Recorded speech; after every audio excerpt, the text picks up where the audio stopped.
Mon fils de 7 ans m'a murmuré, « Maman, papa a une maîtresse et ils vont te prendre tout ton argent. » Mon fils de 7 ans m'a mise en garde contre mon mari. Sa voix tremblante m'a réveillée plus que n'importe quelle alarme. Maman, papa a une petite amie et quand tu partiras en voyage, il va te prendre tout ton argent. Mais avant de continuer, dites-moi dans les commentaires depuis quelle ville vous m'écoutez. J'adorerais savoir jusqu'où mon histoire a voyagé. Laura avait 39 ans, un regard chaleureux qui dissimulait un esprit vif et une vie qui, de l'extérieur, semblait sous contrôle. Sa maison, dans un quartier résidentiel de Cuernavaca, était ordonnée, moderne, avec des murs blancs et des parfums doux qui rappelaient toujours le foyer. Elle travaillait comme consultante financière pour une firme internationale, un emploi exigeant mais bien rémunéré qui lui permettait de passer beaucoup de temps avec son fils, Daniel. Ce soir-là, elle avait fini de réviser un rapport pour une réunion importante à Guadalajara. Son voyage était prévu pour le mardi à la 1e heure. Elle était en train de faire sa valise avec des vêtements formels tandis que Daniel, son fils de 7 ans, jouait avec un puzzle sur le tapis.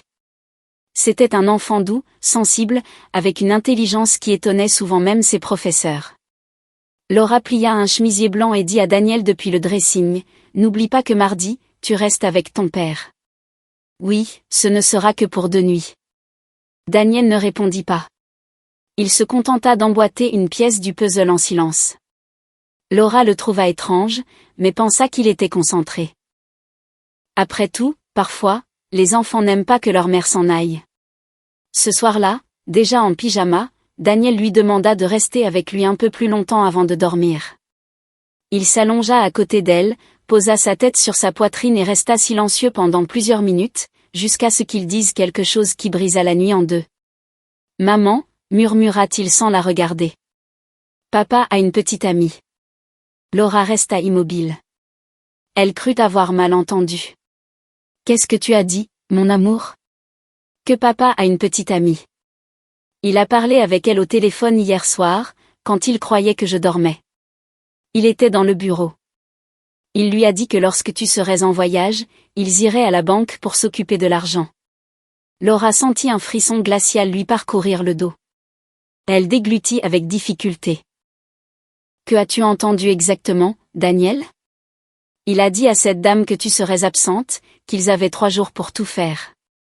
Elle a ri et a dit qu'enfin, ils allaient être tranquilles. Laura serra son fils dans ses bras sans dire un mot. Elle sentait son cœur battre avec force, elle pouvait l'entendre dans sa poitrine comme un avertissement urgent. Daniel s'endormit rapidement, mais Laura ne ferma pas l'œil de la nuit. À 3 heures du matin, elle se leva et descendit à la cuisine pour se préparer un café. Elle alluma la lumière tamisée de la salle à manger et ouvrit son ordinateur portable. Elle chercha parmi ses emails un fichier qu'elle avait reçu quelques semaines plus tôt. C'était un scan de documents qu'Eduardo lui avait demandé de signer après son opération de la vésicule biliaire. Il avait dit que c'était pour mettre à jour ses assurances. Elle le trouva. 5 pages, de petits caractères, des termes juridiques confus, mais un en-tête attira immédiatement son attention, procuration générale avec pouvoirs étendus. Son estomac se noua. Clic, elle ouvrit un autre document, autorisation de gestion des biens et propriétés en cas d'urgence médicale. Ses mains tremblaient. Elle se souvint de l'après-midi où elle avait signé ses papiers. Elle avait encore les points de suture de l'opération. Eduardo avait été aimant, attentif, il lui avait servi du thé, lui avait approché les papiers et lui avait dit, ce n'est qu'une formalité, au cas où. Je veux pouvoir t'aider s'il t'arrivait quelque chose. Maintenant, ces mots résonnaient avec une double intention terrifiante. Laura ferma l'ordinateur portable. Elle tourna en rond dans la cuisine comme une prisonnière cherchant une issue. Son mari, l'homme qui lui avait juré un amour éternel, complotait quelque chose dans son dos avec une autre femme, et son fils en avait été le témoin accidentel.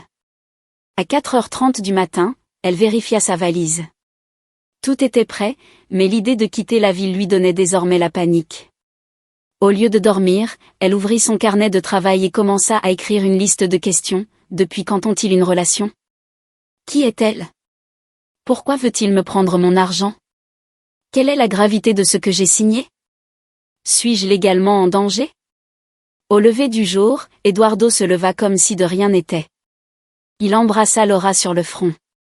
Il prépara le café. Tu as déjà tout emballé, demanda-t-il. Oui, répondit-elle, observant chaque geste, chaque mot, comme si elle était face à un inconnu. À quelle heure pars-tu mardi? Mon vol est à 6h10. Je dois partir de la maison à 4h30. Eduardo hocha la tête. Puis, sans se cacher, il demanda, tu rentres jeudi ou vendredi? Laura sentit une pointe dans la poitrine, respira profondément et dit, vendredi soir. Parfait. Et il sourit. Ce sourire fut la confirmation. Pendant que Daniel déjeunait, Laura l'observait avec un mélange de tendresse et de rage. Non pas contre lui, mais contre elle-même. Elle avait ignoré les signes, les petites absences, les excuses absurdes. Eduardo avait passé plus de temps en réunion, avait commencé à recevoir des appels sur la terrasse, avait changé les mots de passe de son téléphone, mais jamais elle n'aurait imaginé quelque chose d'aussi bas. L'après-midi, elle profita qu'Eduardo était au supermarché pour appeler Elena, une ancienne camarade d'université devenue avocate. Elle lui demanda un rendez-vous urgent.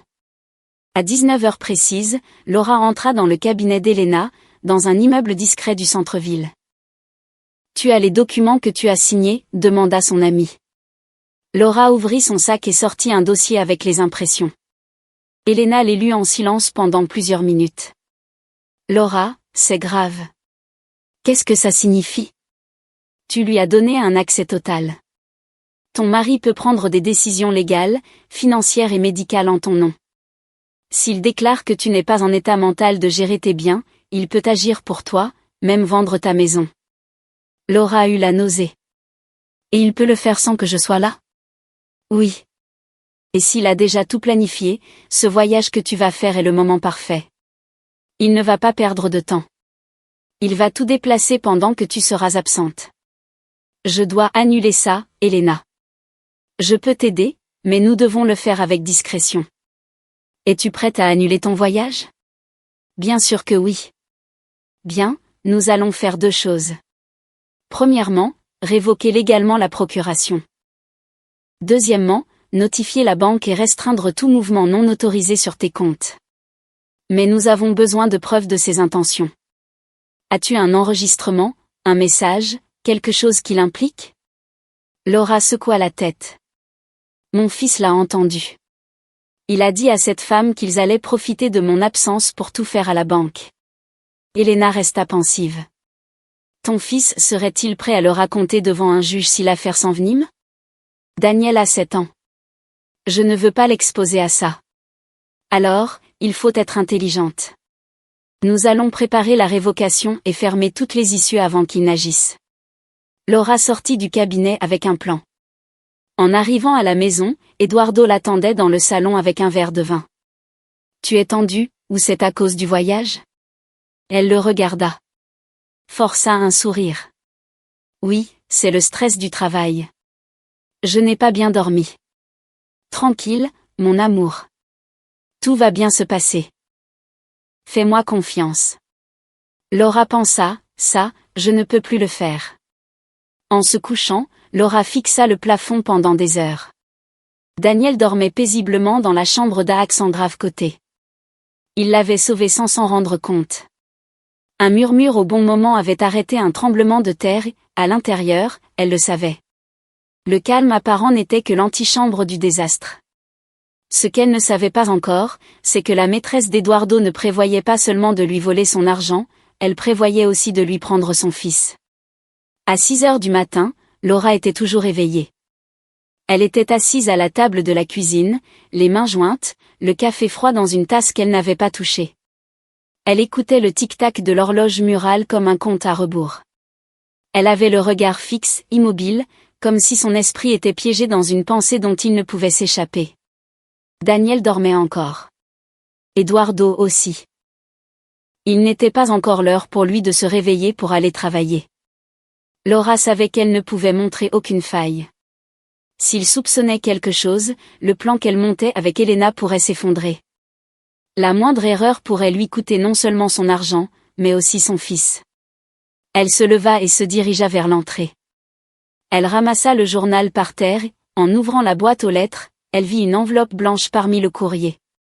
Il n'y avait pas d'expéditeur visible, mais le cachet dans un coin la trahissait, étude notariale 32, Cuernavaca, Morlo. Son estomac se retourna. Elle rentra dans la maison comme si elle tenait une bombe entre les mains. Elle ouvrit l'enveloppe avec précaution et en sortit une copie d'un acte notarié. Dans le coin inférieur droit, 2 noms signés en tant que témoins autorisés, Eduardo Rio Hernández et Silvana Armenta Ortiz. Ce nom était un couteau qui venait de trancher tout espoir qu'il s'agisse d'un malentendu.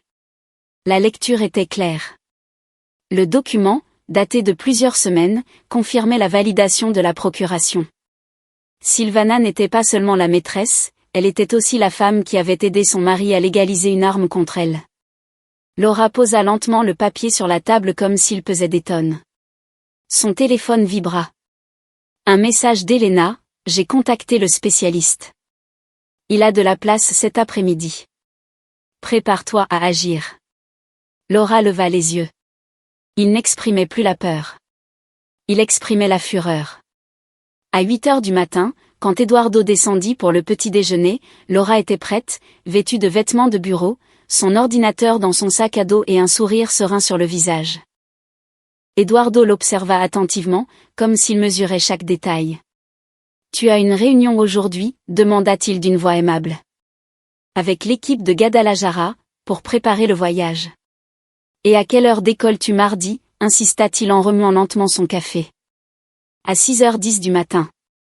Je dois partir de la maison à 4h30. » Eduardo hocha la tête en prenant une gorgée.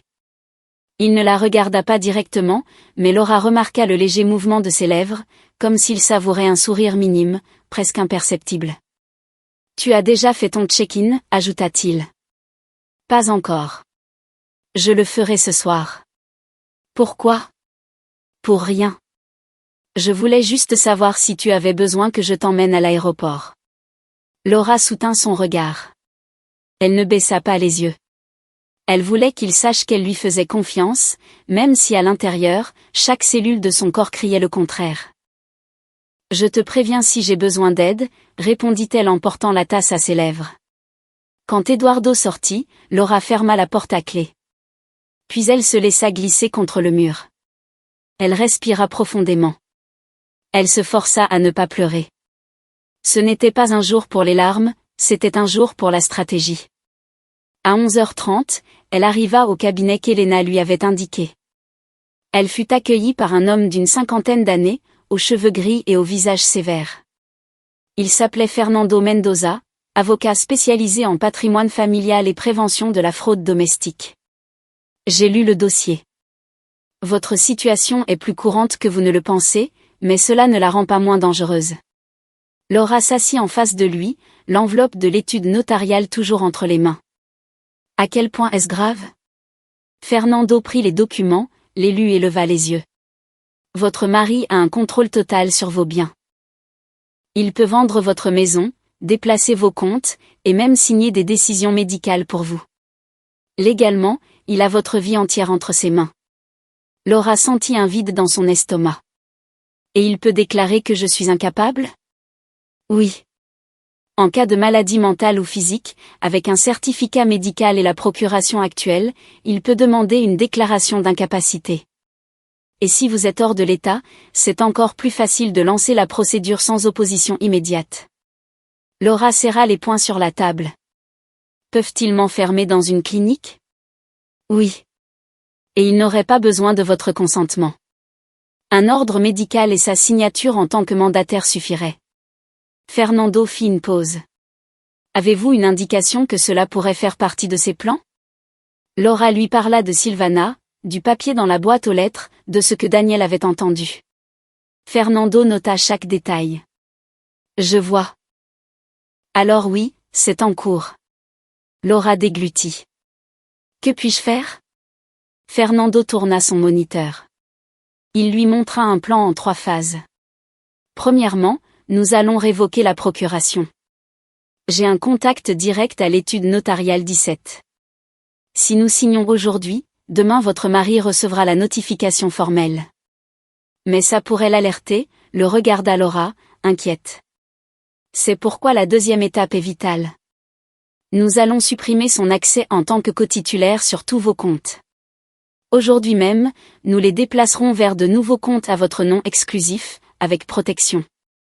Et troisièmement, nous avons besoin d'une preuve solide de son intention, un enregistrement, une tentative échouée, quelque chose qui démontre que votre mari a agi avec préméditation. Fernando plissa les yeux. Êtes-vous prête à faire semblant de partir en voyage? Laura hocha la tête sans hésiter. Tout ce qu'il faudra pour protéger mon fils. Fernando sourit pour la première fois. Bien. Alors nous jouerons au même jeu, mais avec de meilleures cartes. Ce soir-là, Laura dîna avec Eduardo et Daniel comme si de rien n'était. Eduardo se montrait plus attentif que d'habitude. Il raconta des blagues à table. Il proposa d'emballer quelques affaires pour le voyage. Il caressa doucement les cheveux de Laura. Elle le laissa faire. Chaque caresse était un déguisement. Chaque sourire, une arme. Tu te souviens des papiers que tu as signés il y a quelques semaines, demanda Eduardo à la fin du dîner. Le notaire m'a appelé. Il a dit qu'il y a quelques détails à mettre à jour. Peux-tu passer à l'étude notariale demain? Laura sentit un frisson. Elle se leva sous prétexte de faire la vaisselle. Demain, je ne peux pas. Ma journée est remplie. Plutôt après le voyage. Le notaire a dit que c'est rapide. Juste une signature. Vas-y simplement. Je préfère le faire tranquillement à mon retour. Il y eut un silence tendu. Eduardo posa ses couverts sur la table, plus fort que nécessaire. Comme tu voudras. Laura se tourna pour cacher son visage, ferma les yeux et serra les dents. Elle savait qu'elle venait de contrarier son plan, et elle savait aussi qu'il allait commencer à s'impatienter. Le lendemain matin, Laura exécuta le plan avec Fernando. Elle signa la révocation de la procuration, changea ses comptes et transféra toutes ses économies sur un compte exclusif avec des mesures de sécurité. Elle protégea même le fonds d'études de Daniel qu'Eduardo avait aidé à créer. Quand elle eut terminé, Fernando la regarda sérieusement. À partir d'aujourd'hui, il n'a plus aucun contrôle sur vous, mais il ne le sait pas encore. Et quand il le découvrira, il ne réagira pas bien. Laura regarda par la fenêtre.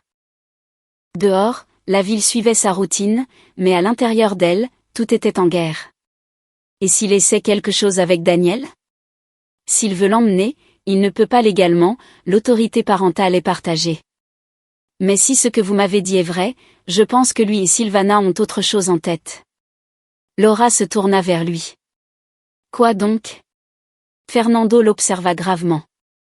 Et si leur plan est de vous faire passer pour instable afin de réclamer la garde exclusive? Laura ne répondit pas. Les mots flottaient comme du poison dans l'air. Ce soir-là, en faisant semblant de préparer sa valise pour le voyage, Laura trouva une carte de visite cachée parmi les documents d'Eduardo. C'était celle d'une clinique psychiatrique privée. Au verso, noté à la main, il y avait une date, mercredi 10, 9h, et un nom, Dr. Carolina Beltran. Laura sentit le monde vaciller sous ses pieds. C'était donc ça leur plan. Elle partirait en voyage le mardi, et le mercredi, Eduardo la déclarerait instable devant une psychiatre complice. Le jeudi, elle n'aurait probablement plus ni maison, ni compte, ni fils. Elle regarda Daniel, qui dormait avec sa peluche entre les bras. Elle s'assit à côté de lui, lui caressa les cheveux et jura en silence qu'elle ne permettrait pas qu'on le touche. Laura n'était plus seulement une mère trompée, elle était désormais une femme en guerre, et elle avait appris rapidement à se battre avec intelligence. La nuit précédente avait été cruciale. Parmi les documents d'Eduardo, cachés dans la poche intérieure d'un dossier, elle avait trouvé la carte d'une clinique psychiatrique privée avec un rendez-vous programmé, mercredi 10, 9h du matin, avec le docteur Carolina Beltran. Cela signifiait que son mari avait l'intention de la présenter comme instable à un professionnel, probablement manipulé ou acheté. C'était clair. C'était la prochaine étape, la faire disparaître légalement, la transformer en quelqu'un d'incapable, la démettre de ses droits, puis s'emparer de tout, y compris de Daniel. L'étape suivante était de savoir avec qui Eduardo travaillait. Elle avait un nom et un prénom, Silvana Armenta Ortiz, mais ce n'était pas suffisant. Il lui en fallait plus, savoir qui elle était, ce qu'elle faisait, quelles étaient ses relations. Elle avait besoin de comprendre jusqu'où s'étendait cette toile d'araignée. Après avoir déposé Daniel à l'école, elle s'assit au volant et sortit son téléphone. Elle ouvrit le navigateur et tapa « Silvana Armenta Ortiz ».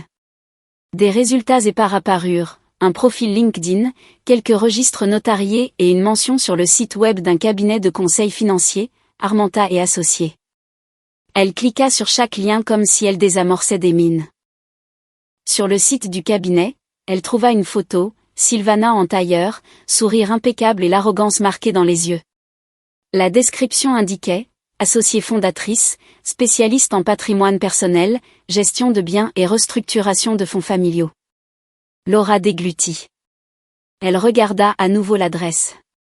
Avenida Rio Mayo, 2e étage. C'est alors qu'elle se souvint. Eduardo disait souvent qu'il avait des réunions dans le bureau de clients sur cette même avenue. Il y avait même emmené Daniel une fois, d'après ce qu'il lui avait raconté. Laura pensait que c'était une banque. Maintenant, elle comprenait tout. Silvana n'était pas nouvelle dans la vie d'Eduardo, ni seulement une consultante. Quelque chose en Laura lui disait que ce visage n'était pas tout à fait inconnu.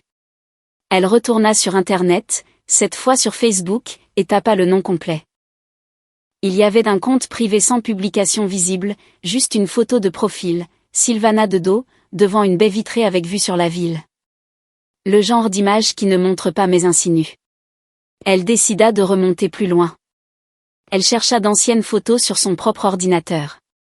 Des albums numériques oubliés, des événements, des réunions, des photos de mariage, de lune de miel. Rien. Jusqu'à ce qu'elle trouve un dossier qu'Eduardo lui avait envoyé une fois, intitulé « Université ». Elle l'ouvrit et là, elle était. Silvana, beaucoup plus jeune, les cheveux plus longs, assise à côté d'Eduardo lors d'une fête universitaire. Sur une autre photo, ils étaient enlacés. Sur une autre encore, ils s'embrassaient. Laura lâcha le clavier, respira profondément. Les photos dataient de 2003. Silvana n'était pas seulement une maîtresse, c'était son ex-petite amie, la femme qu'Eduardo avait aimée avant de la connaître, elle. Et maintenant, elle était de retour. Laura resta assise seule dans la salle à manger, l'ordinateur portable devant elle, fixant l'écran comme si c'était une trahison gravée. Elle ressentait un mélange de fureur, de peur, d'impuissance et de quelque chose de plus dangereux, une soif de justice. Quelques heures plus tard, Daniel rentra de l'école. Il était joyeux, avec de nouveaux dessins dans son sac à dos. Laura essaya d'agir naturellement en lui servant le goûter. « Maman, je peux te raconter quelque chose ? Mais promets-moi de ne pas te fâcher. »« Bien sûr, mon amour. »« Dis-moi. » Daniel jouait avec son verre de lait. « Papa m'a dit quelque chose. Que quand tu partiras en voyage, il m'emmènera vivre avec lui et Silvana, qu'on aura un petit chien, qu'elle cuisine bien et que là-bas, il y a un lit juste pour moi. » Laura sentit ses doigts se glacer. « Il t'a dit ça ?» Daniel hocha la tête. « Et il a dit que tu seras très occupé, que tu travailleras loin, et que lui, il s'occupera mieux de moi. Mais moi, je veux vivre avec toi. Tu ne vas pas partir, n'est-ce pas ?» Laura serra son fils dans ses bras et l'embrassa sur la tête. « Non, mon amour, je ne pars pas. Ne t'inquiète pas. Personne ne te séparera de moi. » Daniel ne comprenait pas la gravité de ces paroles, mais Laura, si. C'était le plan complet, non seulement lui prendre ses biens, mais aussi effacer sa présence de la vie de son fils. À 21h, Eduardo rentra à la maison. Il semblait pressé, nerveux.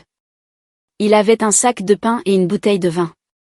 Il essaya de se montrer affectueux, parla à Laura comme s'ils étaient à nouveau des amoureux.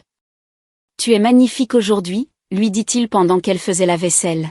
« Merci », répondit-elle sans le regarder. « J'ai réfléchi », ajouta-t-il. « Et si après ton voyage, on planifiait une escapade ? Toi et moi, sans travail, sans l'enfant, juste nous deux. » Laura sourit de côté. Pourquoi si romantique tout d'un coup ? Eduardo la regarda avec ce sourire forcé qu'il ne pouvait plus soutenir.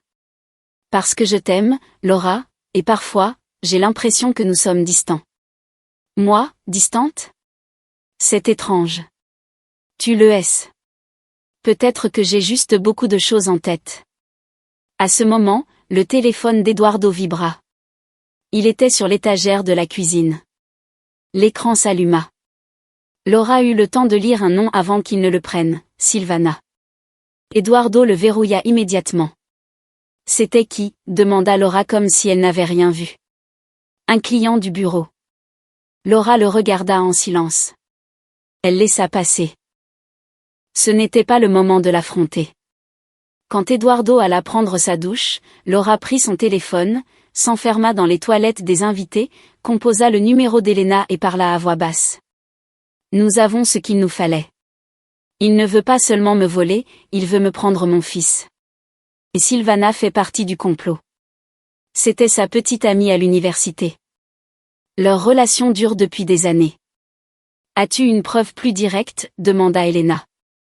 Non, mais je peux en obtenir une. Alors, fais-le. Enregistre tout ce que tu peux. Conversation, message, n'importe quoi. Cette même nuit, Laura activa l'enregistreur vocal de son téléphone et le laissa allumer dans le salon pendant qu'elle faisait semblant de dormir sur le canapé. À 23h07, Eduardo appela en haut-parleur. « Salut, ma belle », dit-il à voix basse. « Elle dort ?» demanda Silvana de l'autre côté. « Oui. » Et elle ne se doute de rien. « Tout est prêt. Dans 48 heures, tout sera à nous. » Tu es sûr que le notaire acceptera le transfert? Bien sûr. Il pense que c'est pour une restructuration familiale. Elle a déjà signé l'autorisation quand elle s'est fait opérer. Elle n'a même rien remarqué. Et la maison aussi? Oui, mais nous l'avons fait via l'agence immobilière. Mon beau-frère a déjà reçu la compte, il ne reste plus qu'à signer l'acte. Parfait. Je veux te voir demain. J'ai quelque chose à te montrer. Quoi? Je te le montrerai en personne, mais je te donne un indice, c'est en dentelle rouge. Laura retint sa respiration. Elle savait qu'elle devait conserver chaque seconde de cette conversation. L'enregistreur continua de fonctionner jusqu'à ce qu'il raccroche. Le lendemain, Laura apporta l'enregistrement à Fernando. L'avocat l'écouta attentivement, notant les dates et les noms. Bien, dit-il à la fin. Nous avons des preuves de préméditation et d'un transfert de biens en cours. Il a mentionné une agence immobilière. Oui. Et que son beau-frère a déjà reçu la compte. Je vais enquêter sur la raison sociale. Cet après-midi-là, Fernando appela Laura depuis son bureau. Je l'ai trouvée. L'agence immobilière s'appelle Propiedad del Sur. Elle est enregistrée au nom d'un certain Diego Armenta Ortiz. Le frère de Silvana. Laura sentit le sol se dérober sous ses pieds. Ils vendent ma maison à une société écran créée par la famille de sa maîtresse? Oui, mais si nous agissons maintenant, nous pouvons l'arrêter. Nous devons déposer une mesure conservatoire et une demande urgente de révision de propriété pour vice de consentement. Aujourd'hui même. Fais-le. Fernando avait déjà tout préparé. Ce soir-là, Laura rentra à la maison, fit semblant d'avoir réservé le taxi pour l'aéroport, laissa une valise vide au pied de l'escalier et serra Daniel fort dans ses bras avant de le coucher. Elle ne lui dit pas au revoir, elle lui murmura simplement à l'oreille, « Demain, tout ira bien. » Pendant qu'Eduardo dormait, Laura envoya un message à Elena et Fernando. Elle était prête pour la prochaine étape, simuler son départ et voir comment le piège se refermerait. Ce qu'Eduardo ne savait pas, c'est qu'il était déjà surveillé et que ses propres paroles venaient de signer sa perte. Laura ouvrit les yeux avant que le réveil ne sonne. Il était 4h12 du matin. L'obscurité dans la chambre était absolue, mais en elle, il y avait une clarté qu'elle ne connaissait pas, la certitude qu'elle était sur le point de tout changer. Elle se leva en silence, enfila le même jean et la même chemise qu'elle avait laissée la veille près du lit. Elle prit la valise vide qu'elle avait placée au pied de l'escalier et descendit sans faire de bruit. Eduardo dormait dans la chambre voisine, comme s'il prévoyait de célébrer une victoire silencieuse le lendemain. Il croyait que tout se déroulerait selon son plan, Laura hors de la ville, la maison prête à être transférée, les comptes sur le point d'être vidés, leur fils prêt à être emmené avec lui, et la nouvelle vie avec Silvana comme touche finale. Mais tout cela n'était qu'un mensonge soigneusement monté. Laura mit la valise dans le coffre de sa voiture, alluma le moteur, régla le GPS en direction de l'aéroport et quitta le lotissement sans un regard en arrière. Quelques rues plus loin, elle arrêta la voiture, éteignit les phares et se gara dans un petit garage à l'arrière que Fernando lui avait indiqué. C'était une propriété discrète, à l'abri des regards curieux, que l'avocat utilisait pour des cas délicats comme le sien. Là, à l'intérieur d'une petite maison qui servait de centre de surveillance juridique, Fernando l'attendait déjà. « Tout va bien ?» demanda-t-il en ouvrant la porte. « Je n'ai pas dormi, mais je suis prête », répondit Laura en entrant. L'endroit comprenait un bureau avec 2 ordinateurs portables ouverts, une cafetière en marche et un moniteur central connecté à des caméras de surveillance. Fernando lui offrit une tasse de café, mais elle y toucha à peine. Toute son attention était rivée sur les écrans. « Tu sais clairement ce que nous allons faire ?» demanda-t-il. Laura hocha la tête. « Nous allons attendre qu'il agisse. »« Exactement. Tes comptes sont déjà bloqués. La procuration est révoquée. La banque a été notifiée. Tout est légalement blindé. Maintenant, l'important est qu'il se démasque lui-même. » À 8h03 du matin, Eduardo envoya le premier message. « Mon amour, tu as déjà embarqué ? Tout va bien ? » Laura l'ignora. À 8h47, un autre arriva. « Préviens-moi quand tu atterris.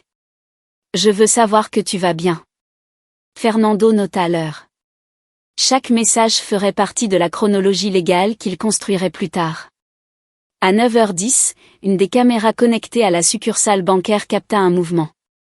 Eduardo entrait par la porte principale en costume gris clair, un dossier noir sous le bras et une expression assurée sur le visage. Silvana l'attendait dehors dans une voiture blanche garée en double fil, regardant son téléphone. « Le voilà », murmura Laura sans quitter l'écran des yeux. « Voyons combien de temps il met à sortir de son personnage », dit Fernando en activant l'enregistrement. Eduardo s'approcha de la zone des conseillers, montra sa pièce d'identité et présenta les documents. La caméra filmait sous un angle discret. La conversation était partiellement audible grâce au micro d'ambiance que la banque avait autorisé à enregistrer pour les affaires légales. En tant que mandataire légal de Madame Laura Ortega, je souhaite disposer des fonds du compte numéro. La conseillère, une femme d'une 40aine d'années, vérifia sur son ordinateur. Son visage changea.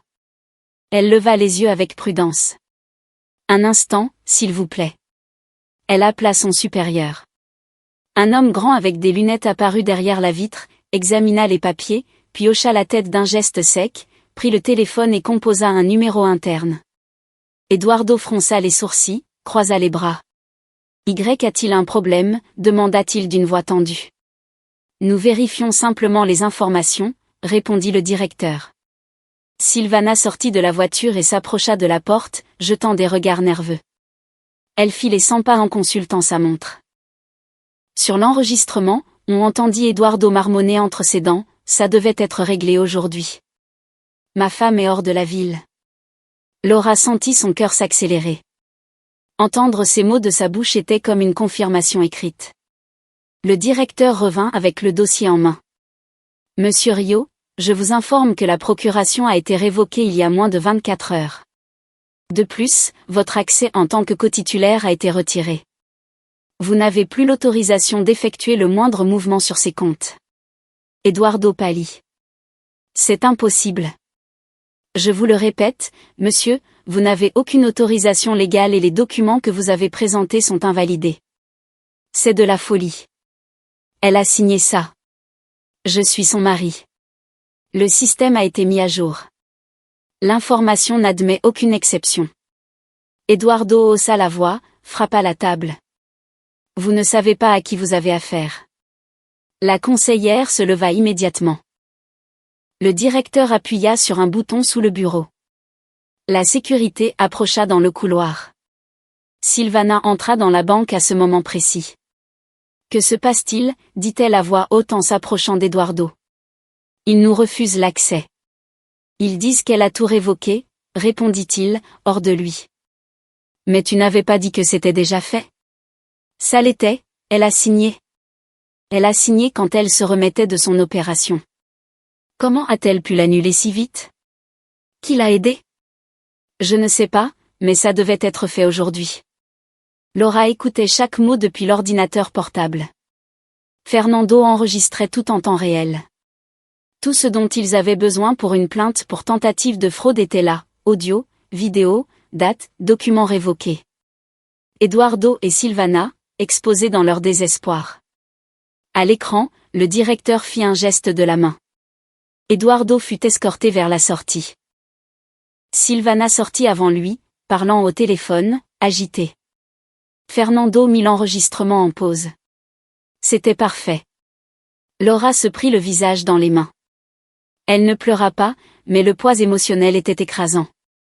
Le voir, l'entendre, savoir qu'il avait réellement tenté de tout exécuter, faisait plus mal que n'importe quelle trahison imaginée. À 11h02, le téléphone de Laura vibra. C'était Eduardo. Elle ne répondit pas. Il vibra de nouveau. Puis un autre numéro, puis un message, « Où es-tu ? Pourquoi as-tu fait ça ?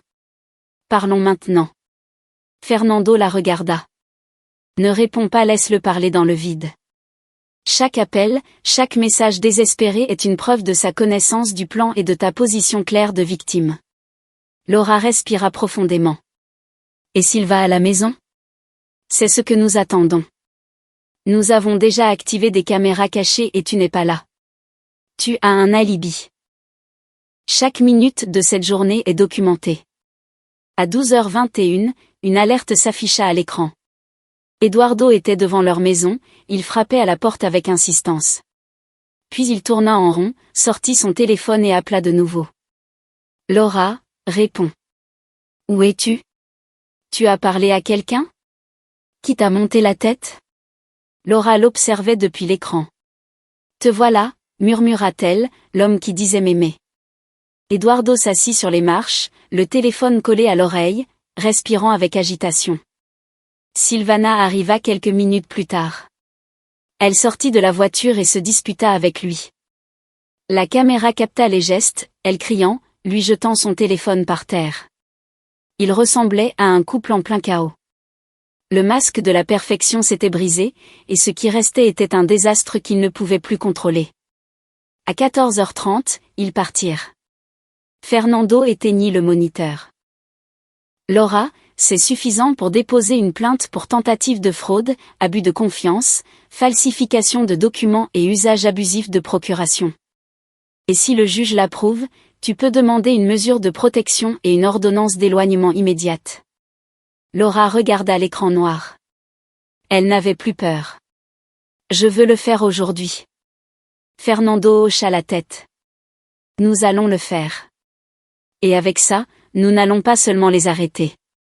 Il se pencha vers elle avec un sérieux total. Nous allons les détruire légalement. Laura se leva, prit son sac. Son fils l'attendait, et elle n'était plus seulement une mère faisant face à un traître. Elle était une femme qui avait vaincu, avec intelligence et dignité, ceux qui voulaient tout lui arracher. En rentrant à la maison, elle trouva Daniel dans le salon, regardant des dessins animés avec sa peluche préférée dans les bras. En entendant la porte, il courut vers elle et se jeta dans ses bras avec force. Laura le serra contre sa poitrine. La semaine avait été longue, plus longue que ce qu'un enfant de 7 ans devrait vivre, même s'il ne pouvait pas comprendre l'ampleur du désastre qu'il avait évité. « Tu es partie ou tu n'es pas partie, maman ?» demanda Daniel, la regardant avec ce mélange de curiosité et de tendresse que seuls les enfants possèdent. Laura lui caressa la tête. « Non, mon amour. Je suis restée près d'ici. Je devais surveiller quelque chose de très important, quelque chose que tu m'as aidé à voir. Et tu as été très courageux. » Daniel ne posa pas d'autres questions, il sourit simplement, comme si son monde retrouvait sa sécurité. Mais Laura savait que ce monde était toujours en danger, qu'Eduardo, acculé, blessé dans son orgueil, était sur le point de passer à l'étape suivante, et que cette étape serait dangereuse. À 18h, son téléphone sonna. Numéro inconnu. Laura regarda Fernando, qui était avec elle dans la cuisine, en train de vérifier le dossier numérique de la plainte qu'il déposerait le lendemain. « Réponds », dit l'avocat. « J'ai déjà l'application d'enregistrement en arrière-plan. Reste calme. Ne cède pas à son ton. Ne montre pas de colère. Écoute simplement et réponds. Nous avons besoin qu'il parle suffisamment pour s'auto-incriminer. Laura hocha la tête et fit glisser son doigt sur l'écran. Allô? De l'autre côté, la voix d'Eduardo était chargée d'une tension contenue qu'il peinait à dissimuler. Où es-tu? Ça n'a pas d'importance, répondit-elle sereinement. Depuis quel numéro appelles-tu? J'ai dû utiliser un autre téléphone. Tu as déjà bloqué le mien. Et que veux-tu, Eduardo? Il y eut une pause. Puis son ton changea, passant de l'agressivité à une fausse blessure, comme s'il pensait encore pouvoir jouer sur sa corde sensible. J'ai besoin qu'on parle. Toi et moi. Ce qui s'est passé ce matin était une folie. Il y a eu un malentendu. Tu agis comme si j'étais un délinquant. Laura resta silencieuse quelques secondes. Et tu ne le es pas? Bien sûr que non. Qu'est-ce que tu racontes? Tu me connais. Je suis le père de ton fils. Je suis ton mari. Le père de mon fils qui a tenté de vider mes comptes tout en feignant de s'inquiéter pour mon vol. Le mari qui a signé des documents dans mon dos avec sa maîtresse. Il soupira bruyamment. Tu exagères. Ce n'était pas comme ça. Tu n'as aucune idée de comment tu m'as fait sentir. Comme un intrus. Un voleur. Ce n'est pas ce que tu es. Je voulais seulement. Il fit une pause. Nous voulions seulement ce qui nous revenait aussi. Nous. Sylvana et moi. Laura leva les yeux vers Fernando, qui hochait la tête en prenant des notes. Tout se passait comme prévu. Tu inclus cette femme dans notre famille maintenant? Elle a été avec moi plus que tu ne l'imagines. Et toi, tu ne nous as jamais assez donné. Toujours à travailler, toujours dans ton monde. Et moi, et tout ce que j'ai apporté? Tu as apporté un plan pour te débarrasser de moi. Non, ce n'est pas vrai. Tu ne prévoyais pas de me faire interner avec l'aide d'une psychiatre? Tu n'avais pas déjà un rendez-vous fixé pour déclarer que j'étais émotionnellement instable? Eduardo garda le silence. Et la maison? Tu ne comptais pas la transférer au nom d'une société qui s'est avérée être au nom du frère de ta maîtresse? Ce n'est pas ce que tu crois. Et qu'est-ce que c'est, alors? Une coïncidence? C'est la justice, Laura. La justice pour tout ce que tu m'as pris pendant toutes ces années. Que t'ai-je pris? Ma place. C'était toujours toi qui brillais, qui gagnais plus, qui prenais les décisions. Moi, je n'étais que le décor. Sais-tu ce que c'est de vivre en se sentant invisible? Et c'est ta justification? Me faire disparaître pour que tu te sentes quelqu'un? Eduardo marmonna quelque chose entre ses dents. Fernando augmenta le volume de l'enregistreur. Je ne voulais pas que ça dérape, dit finalement Eduardo. Nous voulions juste recommencer à zéro. Toi, tu ne l'aurais jamais permis. Tu as raison. Je n'aurais jamais permis que tu me prennes ce qui m'appartient, ni mon fils. À ce moment, Daniel apparut à la porte de la salle à manger. Il écoutait attentivement, ne comprenant pas tout, mais comprenant l'essentiel. « Maman, dit-il d'une voix tremblante. Tu parles avec papa? » Laura le regarda et lui fit un signe doux de s'approcher. Elle prit sa main et le fit asseoir à côté d'elle. « Oui, je parle avec lui. » Daniel resta silencieux, mais des larmes commencèrent à couler sur ses joues. « Il va me prendre avec lui? » « Jamais, lui répondit-elle à voix basse. « Il ne te prendra jamais loin de moi. » Au téléphone, Eduardo entendit tout. « Il est là? Tu te sers de notre fils pour ça? » « Je le protège, » répondit-elle calmement. « Comme tu ne l'as pas fait. » Eduardo laissa échapper un grognement. « Tu es malade. Tu as besoin d'aide. Et toi, tu as besoin d'un avocat. » Elle raccrocha. Fernando arrêta l'enregistrement. C'est de l'or en barre. Il s'est auto-incriminé 3 fois. Tentative de fraude, abus de confiance et complicité avec des tiers. Demain matin, nous portons ça au ministère public. L'affaire n'est plus seulement civile. Elle entre maintenant dans le domaine pénal. Laura serra Daniel fort dans ses bras. Il cacha son visage dans sa poitrine, sanglotant en silence. Elle lui caressa le dos, lui murmurant des mots qu'elle peinait à prononcer, car le nœud dans sa gorge était trop serré. Le lendemain matin, Fernando et Laura déposèrent la plainte au parquet de la justice familiale et patrimoniale. Ils joignirent l'enregistrement, les documents révoqués, les captures d'écran des rendez-vous notariés, la tentative de mouvement bancaire et les antécédents de Silvana Armenta. Et c'est là que vint la surprise. Un des procureurs examina le dossier de Silvana et trouva une plainte pour falsification de signature dans son ancien cabinet de conseil. Elle avait été licenciée pour avoir modifié des contrats sans le consentement des clients, une affaire qui n'était jamais allée en justice mais qui avait été consignée dans un accord à l'amiable. Fernando se frotta les mains. Cela nous donne l'angle d'attaque parfait. Si elle a déjà été prise en train de falsifier par le passé et qu'elle a récidivé avec toi, nous pouvons utiliser ses antécédents comme un mode opératoire. Et cela transforme tout ça en bien plus qu'une tentative. C'est de la récidive. Laura ne répondit pas, elle sentit seulement que, peu à peu, le poids se levait de ses épaules. Le même système qui, pendant des années, avait semblé être toujours du côté des puissants, était cette fois du sien. Le parquet accepta la plainte formelle. La maison ne pouvait pas être transférée. Les comptes étaient protégés, plus important encore, une enquête fut ouverte pour tentative de fraude patrimoniale, faux et usage de faux, et abus émotionnels sur un mineur. Ce soir-là, Laura s'assit sur le canapé avec Daniel. Ils regardèrent un film ensemble, rire par moments. Mais quand il s'endormit, blotti contre elle, Laura l'observa en silence. Elle savait que le plus difficile était encore à venir. Elle savait qu'Eduardo ne resterait pas les bras croisés et que Silvana ne se laisserait pas humilier par la défaite sans se battre. Mais maintenant, elle n'était plus seule. La loi était avec elle. L'épreuve était de son côté. Et son fils dormait en paix. C'était tout ce dont elle avait besoin pour l'instant, car ce qui allait suivre serait décisif.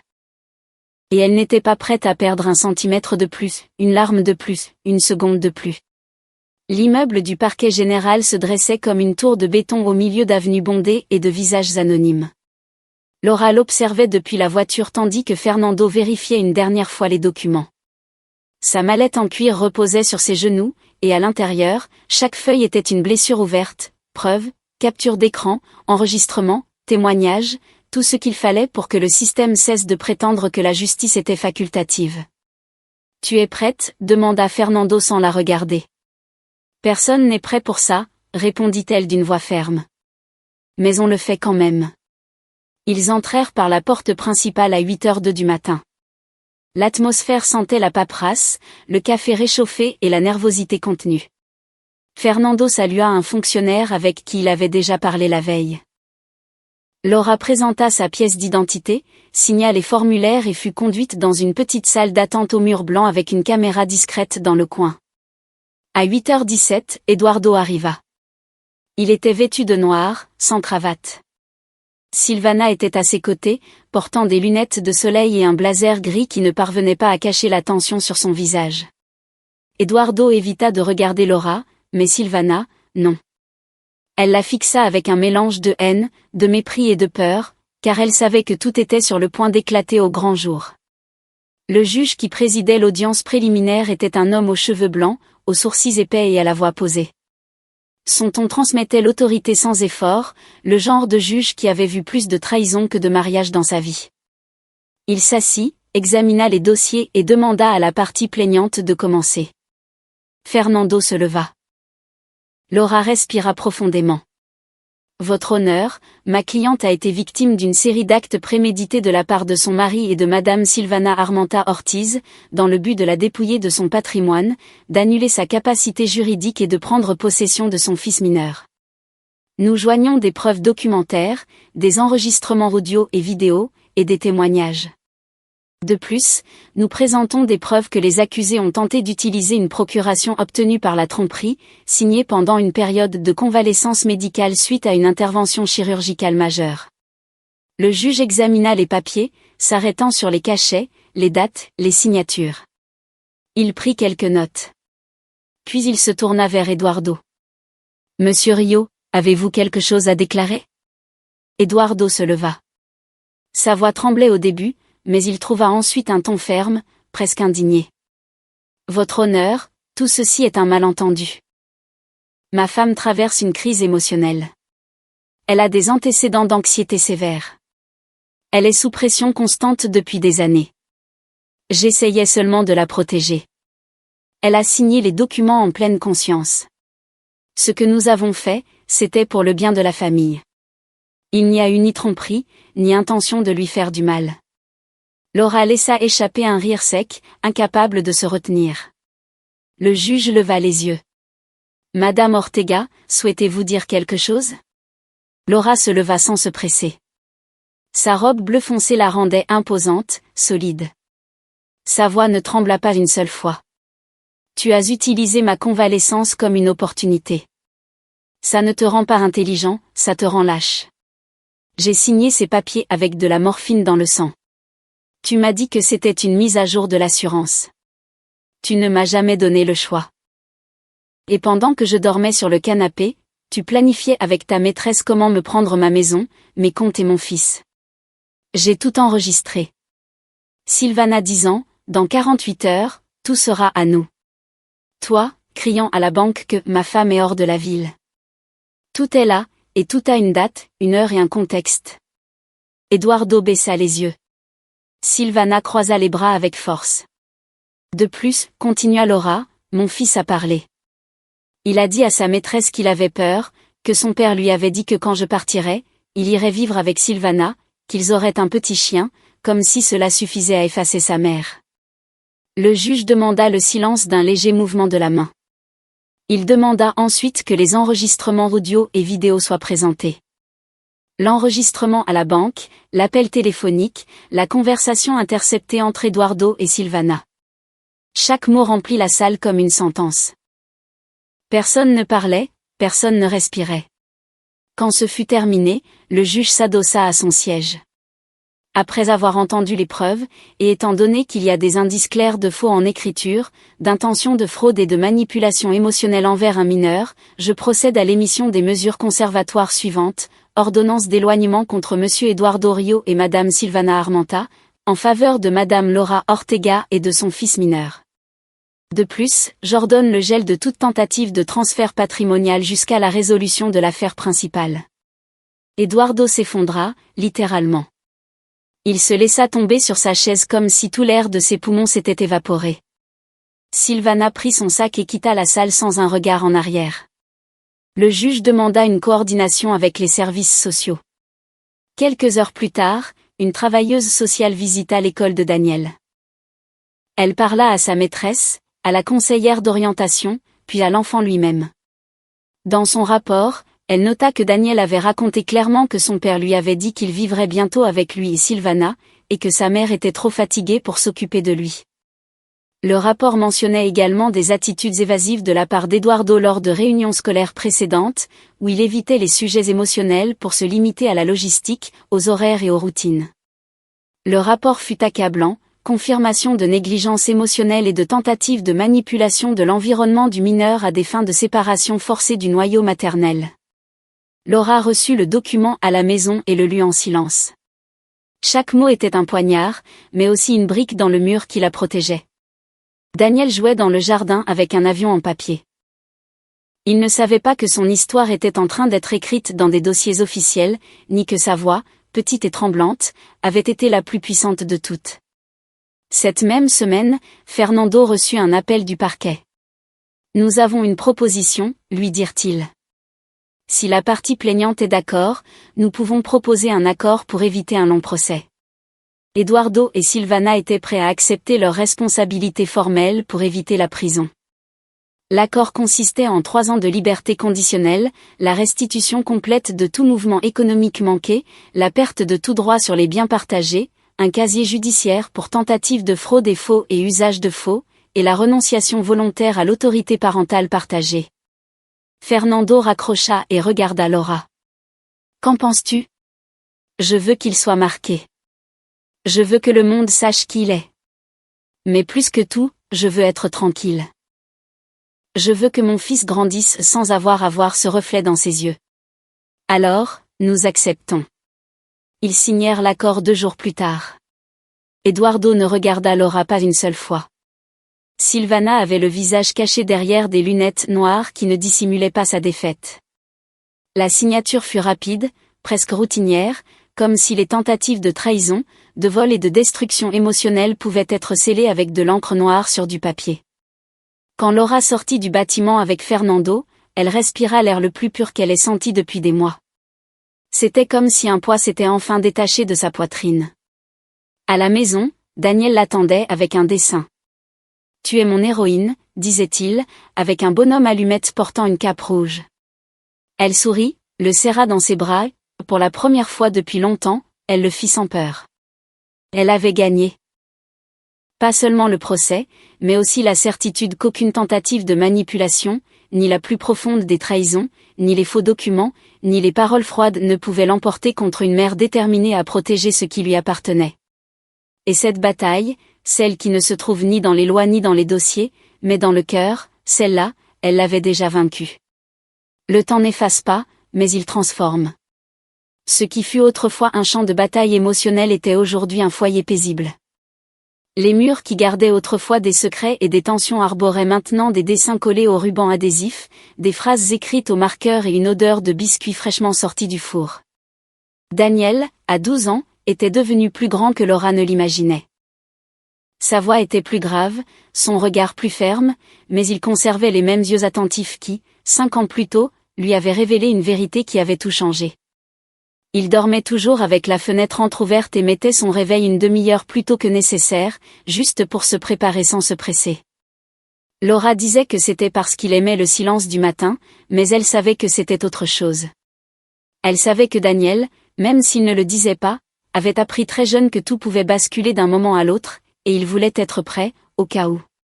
Laura avait vendu la maison 1 an après avoir gagné le procès. Elle ne voulait pas continuer à vivre dans les mêmes espaces où Eduardo avait planifié sa ruine. Elle avait déménagé dans un logement plus petit mais lumineux, avec un jardin et une cuisine ouverte qui était devenu le centre de sa nouvelle vie. Elle avait gardé peu de meubles, peu d'objets, l'essentiel, comme si son âme aussi avait besoin d'espace pour respirer. Elle travaillait en indépendante maintenant. Elle avait quitté le cabinet de conseil et créé son propre projet de conseil financier pour les femmes en situation de vulnérabilité juridique. Elle avait 2 employés, 3 gros clients et une centaine d'histoires qui confirmaient chaque jour que son combat n'avait pas été vain. Ce matin-là, Daniel sortit de l'école avec une enveloppe à la main. Il marcha jusqu'à la voiture avec un sourire qu'il ne pouvait cacher. « Maman », dit-il en bouclant sa ceinture. « On m'a donné ça. » Laura prit l'enveloppe et l'ouvrit avec précaution. Le logo de la fondation académique, RENAS, était imprimé en en-tête. Elle lut la lettre 2 fois, puis le regarda. Son cœur battait la chamade. Ils t'ont offert la bourse complète. Daniel hocha la tête sans parler. Tu es incroyable, dit-elle enfin. Absolument incroyable. Ce soir-là, Laura alla à son bureau. Elle ouvrit une petite boîte en bois qu'elle gardait au fond d'un tiroir. Elle en sortit une feuille pliée en 3. C'était une lettre manuscrite à l'encre bleue sur du papier simple. Elle était gardée là depuis 5 ans. Elle l'avait écrite au milieu du chaos, quand la vérité commençait à éclater et que la vie ne tenait encore qu'à un fil. Elle ne la lui avait jamais montrée. Jusqu'à aujourd'hui. Daniel, dit-elle alors qu'il faisait ses devoirs à la table de la salle à manger. J'ai quelque chose pour toi. Elle lui tendit la lettre sans rien dire de plus. Daniel l'ouvrit avec des mains tremblantes. En la lisant, son visage changea. Ses yeux s'embuèrent. Il se mordit les lèvres, finit de lire et la serra contre sa poitrine. Tu l'as écrite quand tout est arrivé ? Oui. Je n'ai jamais su si c'était le bon moment, mais maintenant, je sais que ça l'est. Daniel la serra dans ses bras. Il ne dit rien. Ce n'était pas nécessaire. Le lendemain, Laura reçut une notification légale. L'expéditeur était un cabinet qu'elle ne reconnaissait pas. Elle ouvrit le document avec la même froideur qu'elle avait appris à cultiver ces dernières années. Sylvana Armenta tentait de la contacter par l'intermédiaire d'un avocat. Pas pour les affaires, ni pour des excuses. Le document était bref, ambigu. Il disait qu'elle souhaitait lui adresser quelques mots, qu'elle avait changé, qu'elle cherchait le pardon non pas pour se racheter, mais pour clore un chapitre. Elle demandait une rencontre en face à face. Laura referma l'enveloppe, la posa sur la table, la regarda pendant 5 minutes, puis se leva, alla à la cuisine, sortit une allumette de la boîte et l'alluma. Elle observa le feu consumer le document centimètre par centimètre jusqu'à ce qu'il se transforme en cendre noire. Sylvana ne méritait rien. 2 semaines plus tard, Laura trouva une autre enveloppe dans la boîte aux lettres. Cette fois, l'écriture était inimitable. Eduardo. Le nom n'avait même pas besoin de signature. Son écriture était tatouée dans sa mémoire. Elle s'assit dans le jardin. Le ciel était dégagé. Elle ouvrit l'enveloppe sans émotion. La lettre était longue. Il disait qu'il avait perdu son emploi, que Sylvana l'avait quitté, que ses parents ne voulaient plus entendre parler de lui, qu'il vivait dans un appartement en location et que chaque jour, il regrettait davantage. Il parlait de solitude, de remords, de combien Daniel lui manquait, de combien elle lui manquait. Il demandait pardon, n'attendait rien, disait juste qu'il avait besoin de le dire. Laura plia la lettre calmement, se leva, rentra dans la maison, la jeta dans le feu de la cheminée et resta à observer les flammes jusqu'à ce qu'il n'en reste aucune trace. Daniel ne demanda jamais si son père avait écrit, comme s'il savait que cette porte ne devait pas être ouverte. 2 ans plus tôt, Laura avait eu un compagnon. Ça n'a pas duré longtemps. Il était gentil, patient, mais Laura n'était plus la même. Il y avait des blessures qui n'avaient pas besoin d'amour pour guérir. Elles avaient besoin de temps. Et le temps, enfin, faisait son travail. Ce soir-là, Daniel s'approcha d'elle pendant le dîner. « Est-ce que tu vas un jour raconter cette histoire en entier ?» Laura le regarda. « Que veux-tu dire ?»« Ce qui s'est passé. Tout, depuis le début. Ce que tu as fait, ce qu'il a tenté de faire. Vas-tu le raconter à quelqu'un ?» Laura posa ses couverts. Elle réfléchit plusieurs secondes. Peut-être pas comme mon histoire à moi, dit-elle, mais comme une histoire qui peut arriver à n'importe qui. Une histoire où une mère croyait être en sécurité jusqu'à ce qu'on la trahisse, et où un enfant de 7 ans, sans le vouloir, a sauvé sa mère de tout perdre. Daniel la regarda avec cette intensité qui n'était plus celle d'un enfant, mais pas encore celle d'un adulte. « Et tu penses que quelqu'un t'aurait cru si je n'avais rien dit ?» Laura baissa les yeux. Peut-être que non. Alors, pourquoi ne m'as-tu pas remercié plus souvent ? Laura sourit. Parce que depuis que tu l'as fait, je n'ai jamais cessé de te remercier. Simplement pas toujours avec des mots. Daniel se leva, lui embrassa le front et monta dans sa chambre. La porte se referma doucement. Laura resta assise. Elle regarda la lampe allumée sur la table, l'horloge qui indiquait 22h47, la nappe qu'elle avait elle-même cousue pendant les nuits les plus dures. Elle s'autorisa une larme, une seule, et non de tristesse, ni même de soulagement. C'était une larme de clôture, car il n'y avait plus rien à réparer ni rien à récupérer. L'histoire était terminée. Et dans sa voix intérieure, comme si quelqu'un lui dictait depuis le plus profond de son âme, Laura sut que si un jour elle décidait de partager ce qu'elle avait vécu, elle commencerait ainsi: l'argent ne mesure pas l'amour, il mesure la cupidité. Et parfois, la trahison ne vient pas d'un ennemi, mais de celui qui dort à vos côtés. Mais il est aussi vrai que l'amour le plus pur peut venir d'un fils de 7 ans qui, d'un murmure, vous sauve la vie. Si cette histoire vous a plu, je vous invite à me laisser en commentaire ce que vous avez ressenti en l'écoutant. Et si vous avez vécu une situation de tromperie similaire, j'adorerais que vous partagiez votre précieuse opinion. De nombreuses personnes traversent une situation semblable. Nous espérons que leur voix vivra en vous. Partagez cette histoire et faites partie du changement. N'oubliez pas de me dire depuis quelle ville vous regardez cette vidéo. Je serais très honorée si vous me laissiez un like, partagiez la vidéo avec un ami ou un membre de votre famille et vous abonniez à la chaîne. Ne manquez pas la prochaine histoire surprenante qui apparaît sur votre écran en ce moment. Nous avons un divertissement garanti exclusivement pour vous.